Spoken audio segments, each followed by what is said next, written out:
Hello and welcome.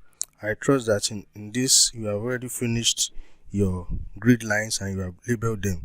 After you finish your grid line and you label them, it's supposed to look like this.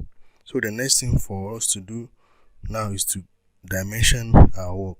So we now go to the dimension tool in the annotation toolbar. Don't forget, before we go to anything, we create a layer. So you left click again, create the layer for the dimension. You go to the new layer, you type in your dimension, you change the color so that you can easily distinguish it from others. You pick a color that you feel you have not picked before. Once you do that, you click OK. You make sure it's continuous line and the line width is 0.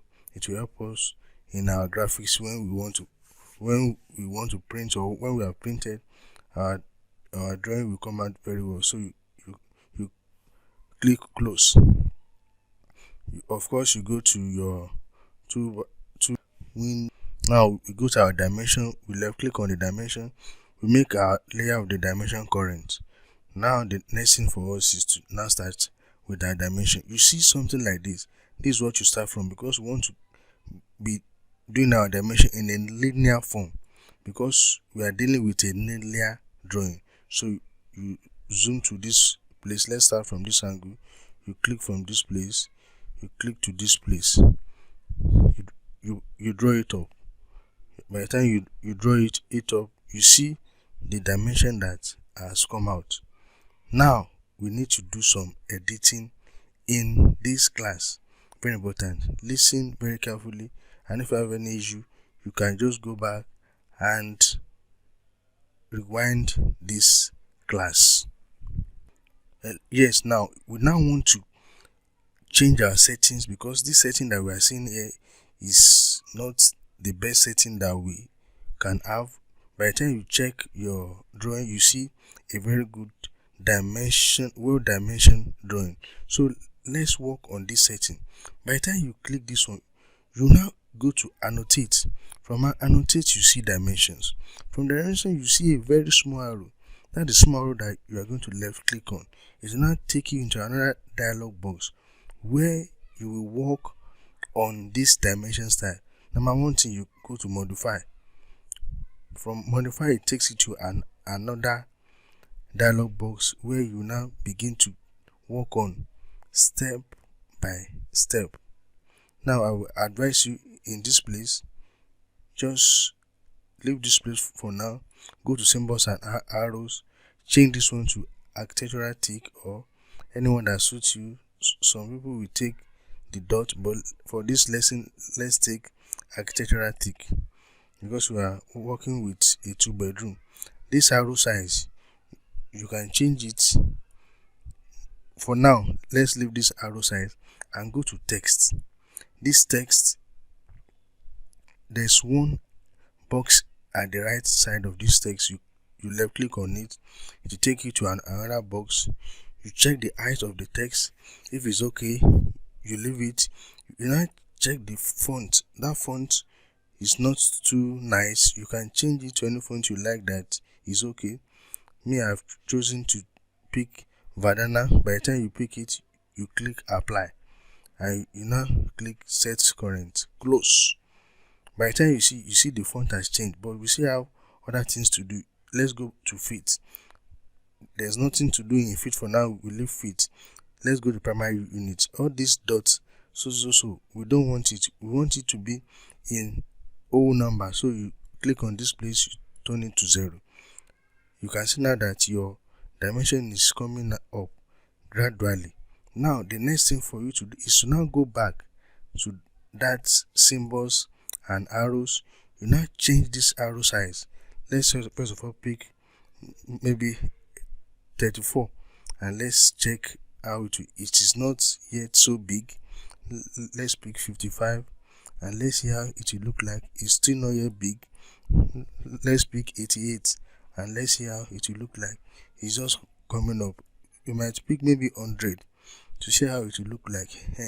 this one is a bit okay, but our line is too close. Our dimension line is touching the object, and we don't want that. So where do we go? We go back to the lines, we work on it from here, extend or set from origin. You increase it until you see that you get whatever you desire there.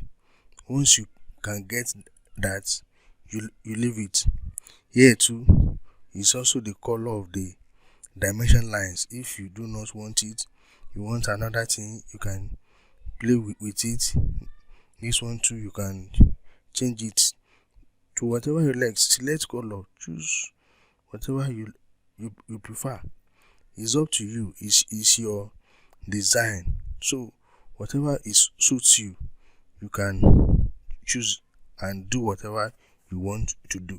Now this 2245, you want it to align with the dimension line. So we go to symbols and arrows. You see where you see the arc length symbol. We are not touching anything here. Again, you go to text, you see aligned with dimension line, you click it. So everything now is aligned with the dimension line. So once you do that and you are satisfied with it, you click OK. You now click set current. Don't forget, you click set current and you now click close. By the time you do that, you see that it has affected the dimension that we did. So now we can now continue with our dimension. Now because we have already started, instead of going to pick the tool again, we can just continue with this one, which means continue. So by the time we continue, you just begin to pick it from here. You just continue to dimension. Automatically it will be giving you the dimension of each of the object that you are left clicking on it. It will be giving you the dimension until you get to the end. When you get to the end, you press enter. That's how you do that side.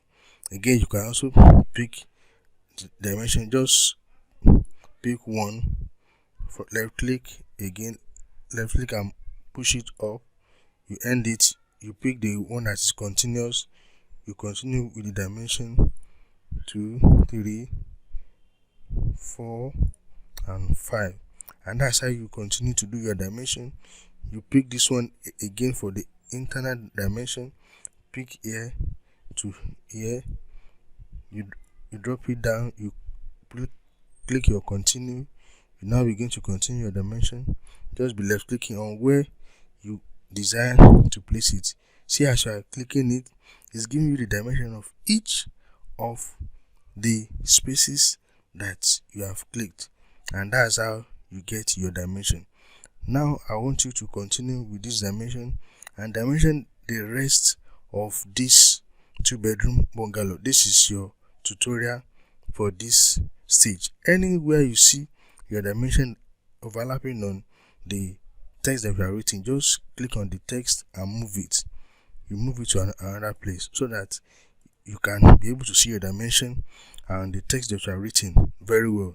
So I hope to see you in the next class, fully dimension 2-bedroom, since you know how to dimension now. Thank you.